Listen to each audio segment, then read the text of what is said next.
Moikka kaikille! Terveisiä Mänttä-Vilppulasta, taidekaupungista. Me ollaan täällä Parkkivuoren urheiluhallilla ja me ollaan ottamassa vastaan tätä kuntahaastetta, minkä Lempäälän kunta meille antoi. Ja haasteenahan oli tämä sählypallo ja sen vastaanottaminen. Ajattelin sen tehdä tässä nyt. Ja haasteen on otettu vastaan. Näin. Ja sitten seuraavaksi mennään vähän katsomaan, mitä muuta kivaa tapahtumaa ja actionia tässä kaupungissa on. Tervetuloa mukaan!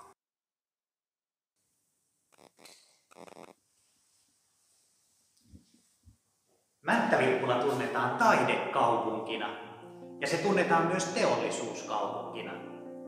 Tämä herra tässä on Gustav Adolf Serlachius.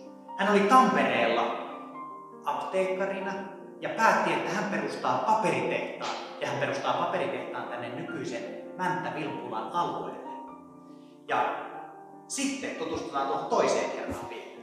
Ja tämä herra tässä on siis Gösta Serlachius. Ja Gösta Serlachius oli tavattoman kiinnostunut taiteesta.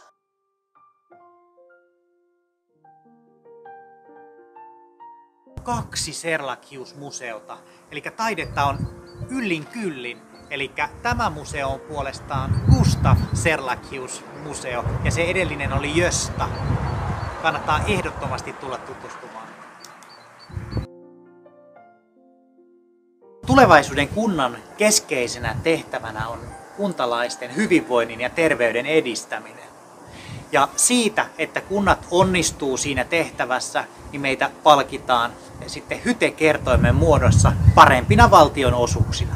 Mänttä-Vilppulassa liikuntapaikkoihin on satsattu todella paljon. Meiltä löytyy uimahalli ja Mänttä-Vilppulassa on myös upea jäähalli. Ajatelkaa, miten upeat mahdollisuudet lapsille ja nuorille harrastaa liikuntaa tai kaiken ikäisille, jotka vaan uskaltaa mennä luistelemaan.